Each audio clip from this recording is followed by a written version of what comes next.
Hola, buenas noches, Raúl.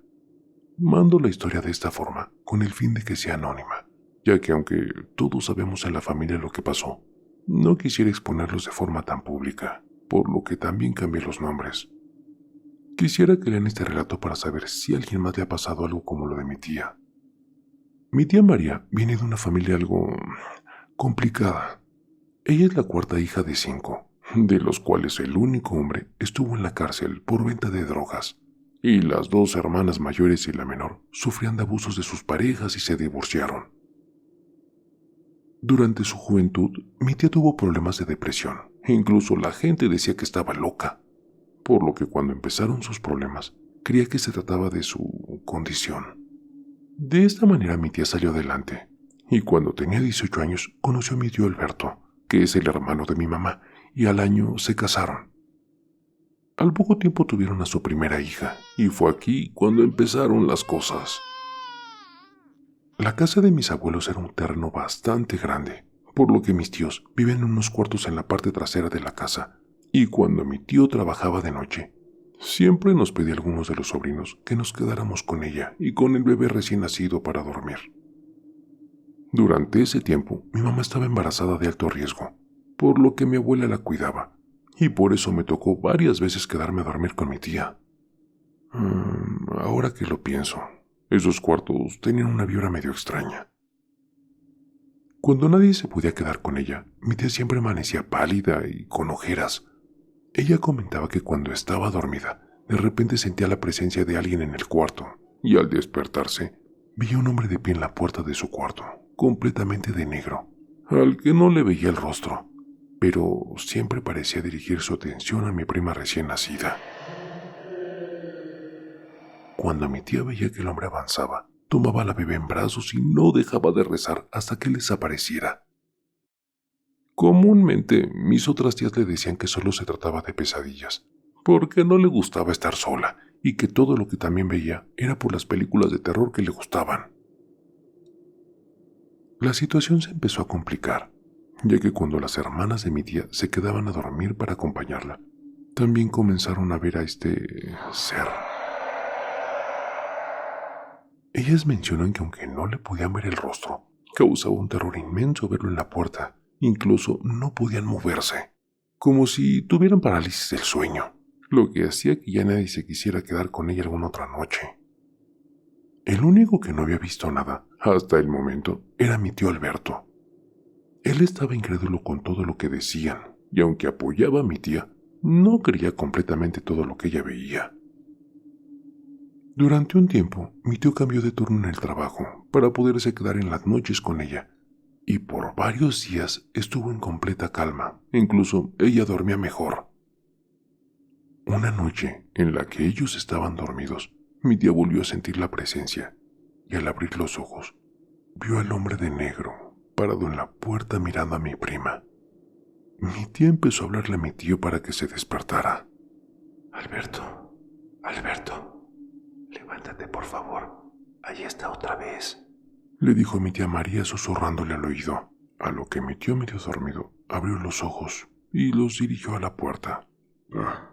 Ahí no hay nada, María. Duérmete, por favor. Mi tía nos cuenta que se puso histérica porque mi tío no veía lo mismo que ella, y que no dejó de rezar hasta que se quedó dormida abrazando al bebé. Y bueno, en los días siguientes, mi tío, para calmarla, le dijo que se dormirían juntos en los cuartos de mis abuelos. Días después del incidente, cuando no estaba cerca de mi tía María, mi tío Alberto nos platicó a mi mamá y a mí lo siguiente. Hace unos días tuvimos el incidente en que Mari se puso muy mal. Decía que el señor de negro estaba en el cuarto, pero yo le dije que no veía nada. Pero le mentí. Yo vi todo desde el principio. Vi cómo se subió a la pared y caminó hacia nosotros. Pero en la pared ya no era un hombre. Era como un diablo de cara roja, cuernos, caminaba sobre la pared en 4 patas. No le puedo decir a Mari lo que vi. Se va a volver loca. La situación siguió pasando en varias ocasiones, por lo que ya era más común ver a mi tía y a mi prima que se quedaran en los cuartos más adelante junto con mis abuelos. Poco tiempo después mi tío compró una casa y decidieron mudarse para darle paz a mi tía. Y bueno, aunque sí ayudó, algunos años después empezaron a suceder cosas más complicadas. A los años siguientes de mudarse, mi tío Alberto y mi tía Mari tuvieron 2 hijos más, Javier y Luis. Mis padres son sus padrinos de bautizo, por lo que íbamos constantemente a su casa para visitarlos y platicar. También para este tiempo, mi tía Lupita, otra hermana de mi mamá, había abierto un depósito, o sea, una tienda de conveniencia y bebidas, enfrente de la casa de mis tíos, por lo que diariamente iba a su casa a comer con ellos. Pero empezó a haber actitudes raras en mi tía María, las cuales le platico por teléfono a mi mamá. Hermana, algo le pasa a Mari. Anda muy bien y de repente anda como oída. Ya se lo comenté a Alberto, pero me dice que no pasa nada. Le platicó un día a mi tía Lupita en una de esas charlas interminables que se hace aún con mi mamá. El sábado vamos a dejarle una ropa a los niños, dijo mi mamá. Ahí platico con ella y con Alberto para ver si los podemos ayudar. Y así, ese sábado fuimos mi mamá, mi papá, mis 2 hermanos menores y yo a la casa de mis tíos.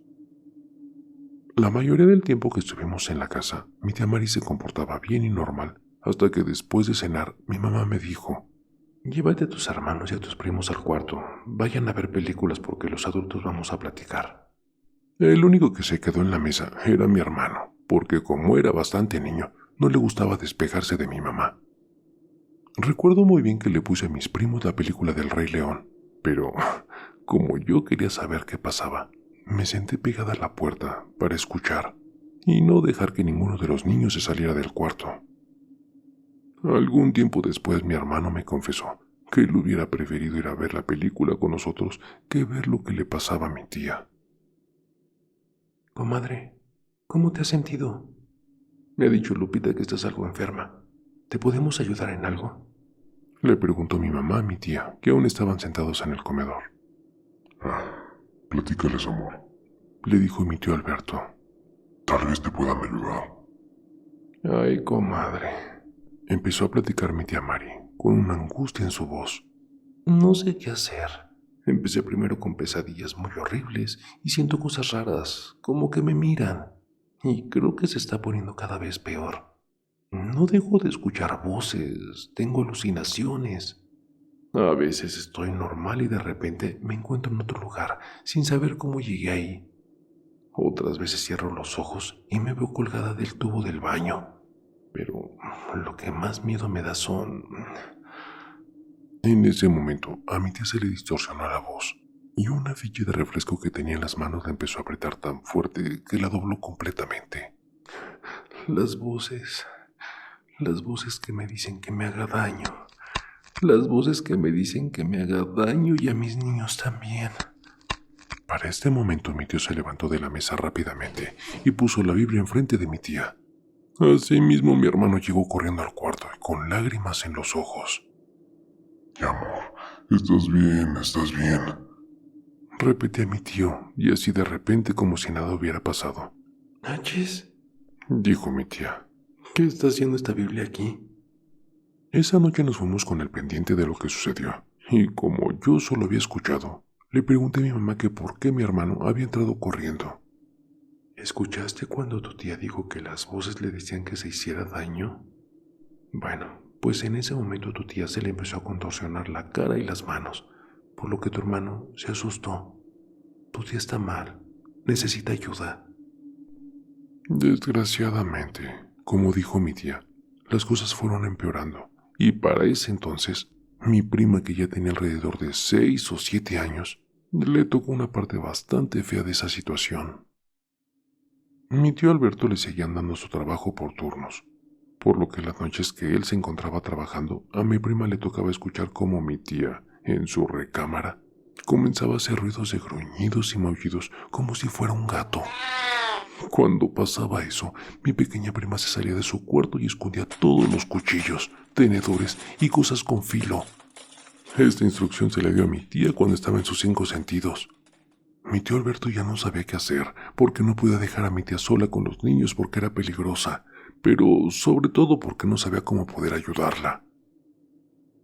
Un día, por el mediodía, estaba mi tía Lupita y mi tía María en el depósito, y de repente llegó una señora que no era vecina a comprar algunas cosas. Ya cuando la señora estaba pagando para irse, se le quedó viendo a mi tía Mari, y de la nada le dijo: «Ay, mi niña, a ti te tienen bien trabajada, y a tu casa también. Cuídate mucho». Mis tías se quedaron pasmadas y la señora se fue sin más de la tienda. Como cosa extraña, mi tío Alberto no encontró otra solución que irse nuevamente a la casa de mis papás, o sea, mis abuelos, evitando completamente los cuartos de hasta atrás. Él pensaba que como en la casa de mis abuelos había mucha gente y estaba fuera de la casa que según la señora estaba trabajada con brujería, mi tía se podría sentir un poco mejor. Pero lo único que pasó es que ahora más gente podía ver cómo cambiaba de actitud y se tornaba agresiva, incluso tenía una fuerza enorme. Durante este tiempo, mi tía Mari se iba debilitando más y más. Se veía apagada, sin ganas de vivir, muy delgada. Sus ataques comúnmente eran en las noches, pero durante el día se veía como ida, y por tal motivo la empezó a visitar su mamá a la casa de mis abuelos para hacerle de comer y cuidarla.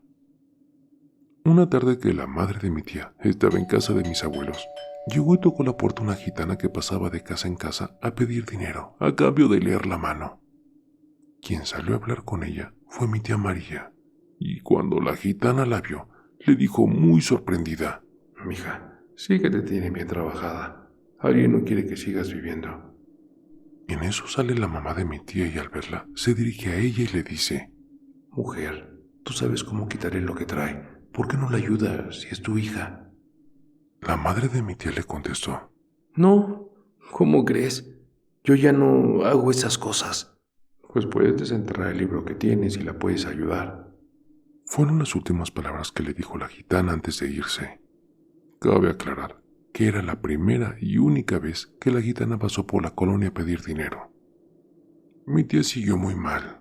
Cuando ella estaba normal, se veía deprimida, muy delgada y sin querer hacer nada.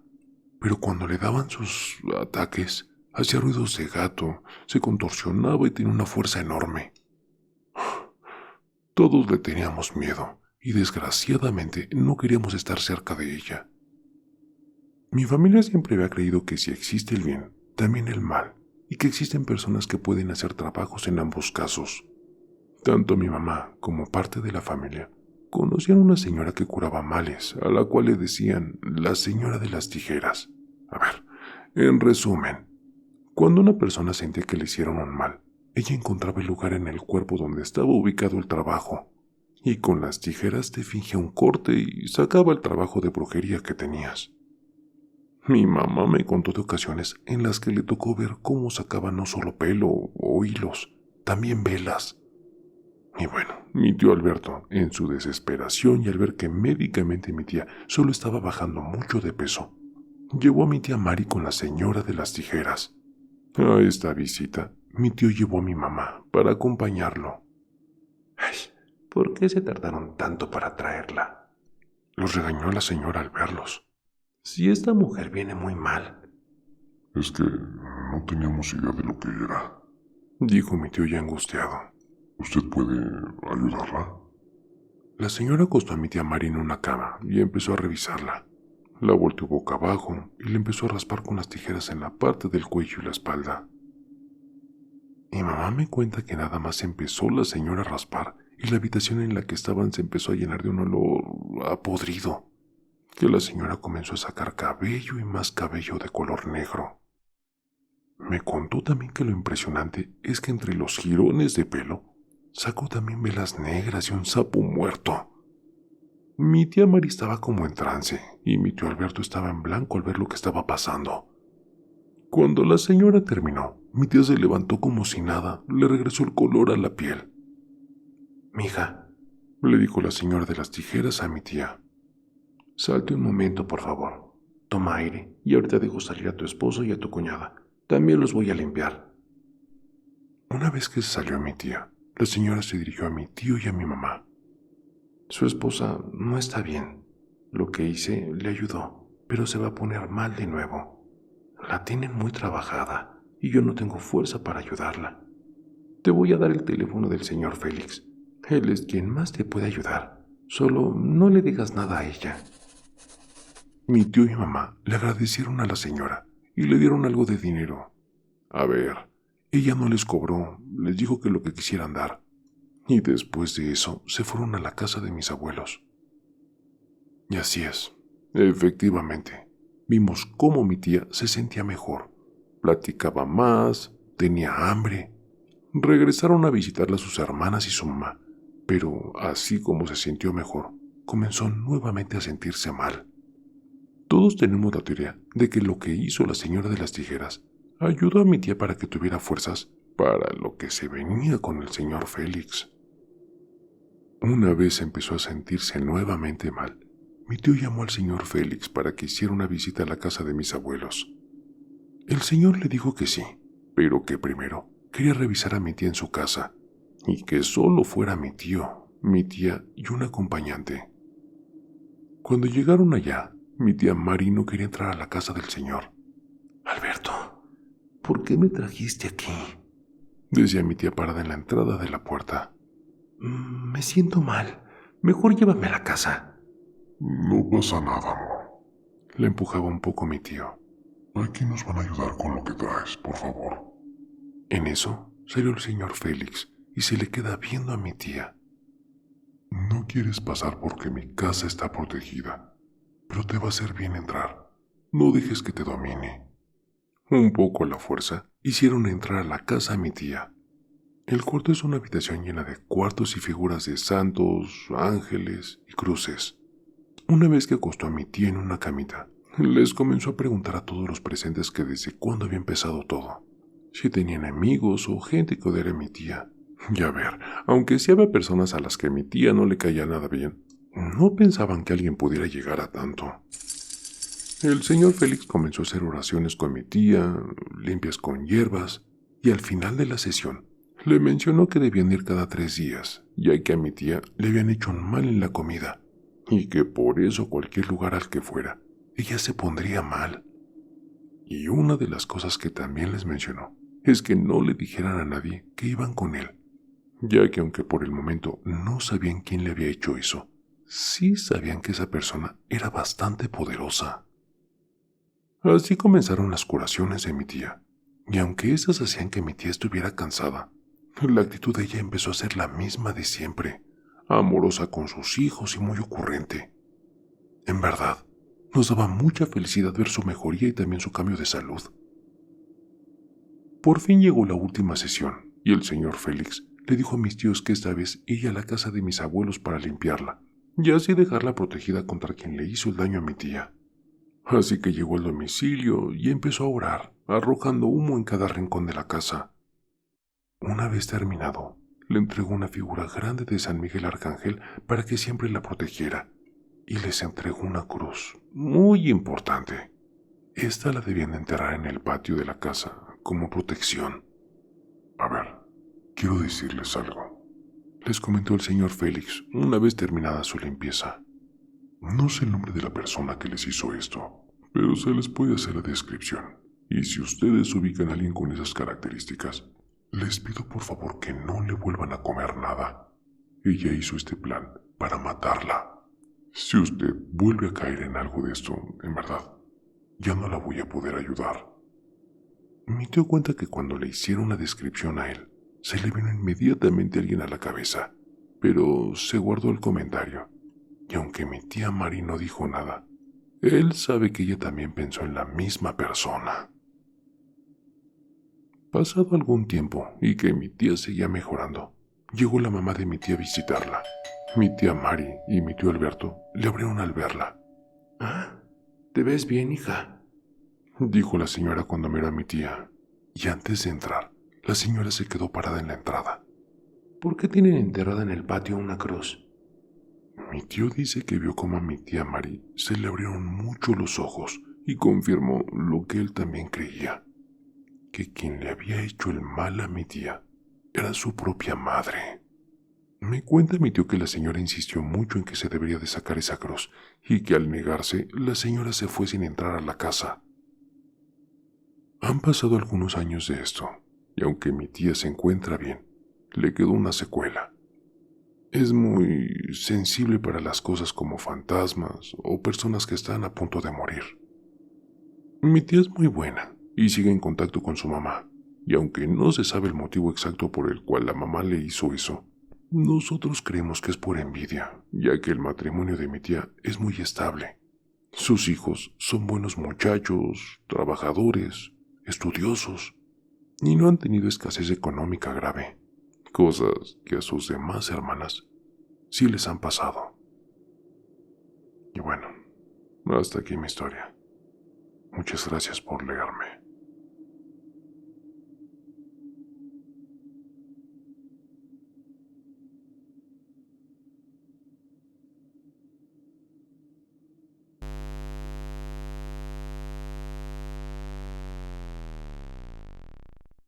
El terror está más cerca de lo que crees. Y no lo digo yo, lo dicen ellos.